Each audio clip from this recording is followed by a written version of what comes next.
My dear students, Jai Shri Radhe Krishna, myself Rajesh Kumar. Welcome to my YouTube channel RKG Accountancy Academy.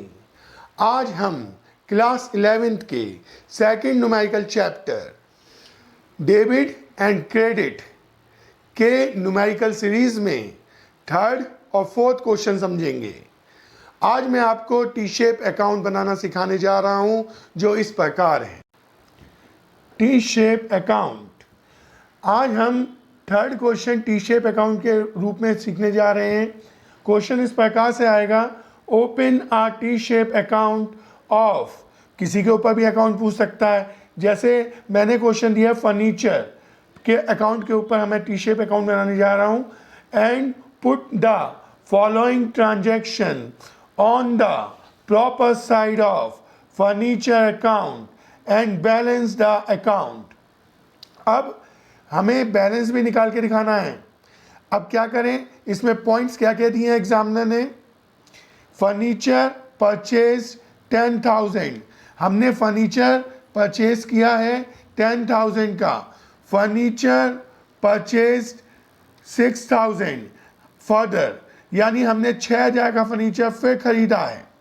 फिर third point दिया है, sold furniture costing 4,000, sold furniture costing 4,000, मैंने 4,000 का furniture फिर बेचा भी है।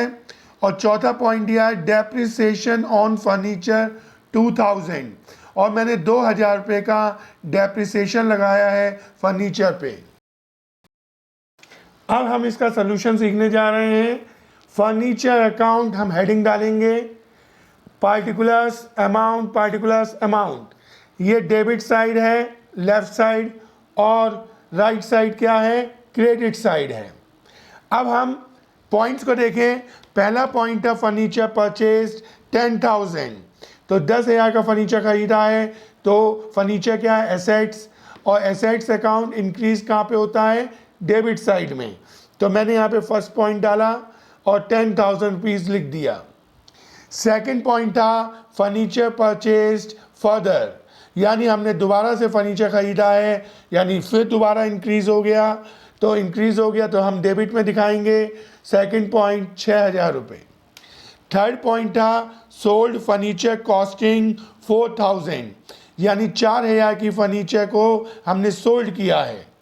अब जब फर्नीचर सोल्ड करोगे तो फर्नीचर आपके पास से जाएगा, यानी फर्नीचर डिक्रीज हो रहा है। तो हम डिक्रीज कहाँ दिखाते हैं, क्रेडिट साइड में। तो हम थर्ड नंबर डालेंगे और 4,000 शो कर देंगे। इसके बाद हमें डेप्रिसिएशन लगाना है फर्नीचर पर 2,000 का। डेप्रिसिएशन क्या है, एसेट्स की वैल्यू इंटरनल तौर पे कम होती चली जाती है। तो इसका मतलब है, यानी फर्नीचर की वैल्यू कम हो रही है, तो ये डिक्रीज हो रही है। और डिक्रीज एसेट्स में कहाँ आता है, क्रेडिट साइड में। तो मैंने फोर्थ पॉइंट डाला 2,000। अब मैं बैलेंस भी निकाल के दिखाना है। डेबिट का टोटल 16,000 है और क्रेडिट में केवल 6,000 है। तो ज़्यादा वाला टोटल दोनों तरफ आता है 16,000, 16,000। अब 16,000 में से 6,000 लेस किए तो बैलेंस कितना बचेगा, 10,000, यानी 10,000। अब मैं आपके सामने फोर्थ क्वेश्चन लाने जा रहा हूं। फोर्थ क्वेश्चन में कह रहा है, open a T shape account of creditor Ram, यानी हमारे एक क्रेडिटर हैं जिनसे हम उधार माल खरीदते रहते हैं, वो उनका नाम राम है। उनका हमें टी शेप अकाउंट बना के दिखाना है। From the following transaction and balance it, हमें ये सारे ट्रांजैक्शन जो नीचे दिए हैं उनके अकाउंट में शो करके दिखाने हैं और बैलेंस भी निकाल के दिखाना है। पहला पॉइंट मैंने कहा, बॉट गुड्स फ्रॉम राम 15,000, मैंने 15,000 का गुड्स राम से क्रेडिट खरीदा होगा।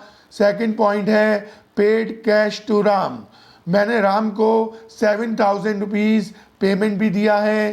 थर्ड पॉइंट है, again bought goods from Ram, मैंने दोबारा से राम से 8,000 का माल खरीदा है।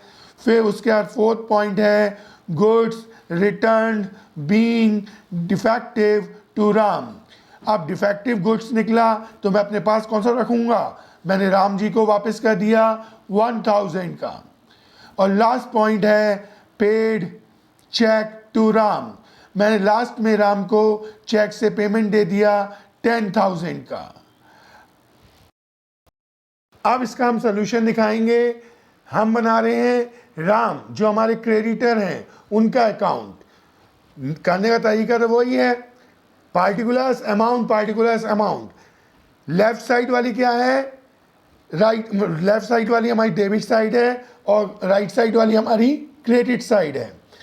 अब आपको ये पता ही है क्रेडिटर हमारे लायबिलिटी होते हैं और लायबिलिटी हमेशा इंक्रीज क्रेडिट में होता है और डिक्रीज डेबिट में होता है। तो अब पहला पॉइंट था बॉट गुड्स फ्रॉम राम, हमने राम से गुड्स उधार खरीदा है तो हमारे क्रेडिटर्स इंक्रीज हो जाएंगे, बढ़ जाएंगे। और लायबिलिटीज़ में इंक्रीज कहाँ पे आता है, क्रेडिट में। तो मैंने देखो फर्स्ट पॉइंट डाला है। अब मैंने लिख के भी दिखाया है कि शॉर्ट में कैसे लिखना चाहिए। आपको कोई लंबा चौड़ा नहीं लिखना, बस ओनली परचेज डाल दीजिए। कितने रुपए का है, 15,000।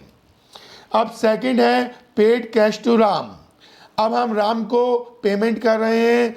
अब जैसे जैसे पेमेंट करते जाएंगे क्रेडिटर कम होते जाएंगे, तो इसलिए डिक्रीज कहाँ पे आता है, डेबिट साइड में। तो मैंने सेकंड पॉइंट डाला डेबिट साइड में, और वहाँ पे ज़्यादा कुछ नहीं लिखिए, बस ओनली कैश लिख दीजिए और अमाउंट लिख दीजिए।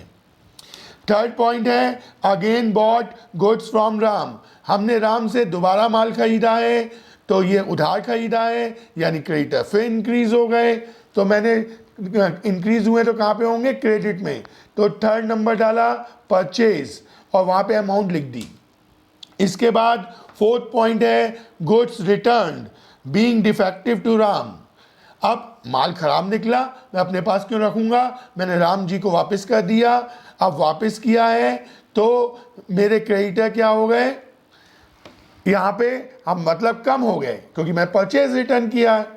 तो अब कम हो गए यानी डिक्रीज हो गए, और डिक्रीज कहाँ पे दिखाते हैं, लायबिलिटीज में, डेबिट साइड में। तो फोर्थ नंबर डाला परचेज रिटर्न और वहाँ पे अमाउंट दिखा दिया। इसके बाद लास्ट पॉइंट है पेड चेक टू राम, मैंने राम को चेक द्वारा पेमेंट कर दिया। कितने रुपए पेमेंट किया है, 10,000। अब जितना मैं पेमेंट करता जाऊंगा उतने क्रेडिटर मेरे कम होते जाएंगे, यानी डिक्रीज होते जाएंगे। और डिक्रीज कहाँ पे आता है, लायबिलिटीज में, डेबिट साइड में। तो मैं यहाँ पे डेबिट में फिफ्थ पॉइंट डाला, ज़्यादा लंबा नहीं लिखना, केवल बैंक लिखिए और अमाउंट लिख दीजिए।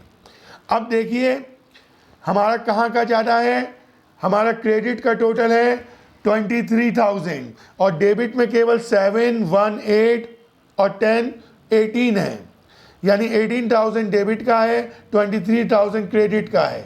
और मैंने बताया अभी ज़्यादा वाला टोटल दोनों तरफ लिखते हैं, तो 23,000। अब 23 में से मैंने 18,000 लेस किया तो बैलेंस कितना बचा, 5,000। अगर आपको आज की वीडियो अच्छी लगी हो तो प्लीज़ वीडियो को लाइक कीजिए। चैनल का सब्सक्रिप्शन अगर आपने अभी तक नहीं प्राप्त किया हो तो चैनल को सब्सक्राइब कीजिए, और चैनल को सब्सक्राइब करते हुए बेल आइकन दबाना मत भूलिएगा। अगर आपको कोई सजेशन देना हो तो प्लीज़ कमेंट सेक्शन पे जाकर आप अपनी राय दे सकते हैं, और अपना प्यार हमेशा हम पर ऐसे ही बनाए रखिएगा। अगले वीडियो पर हम आपसे जल्दी ही मिलेंगे, तब तक के लिए बी सेफ, बी अपडेटेड। जय श्री राधे कृष्णा।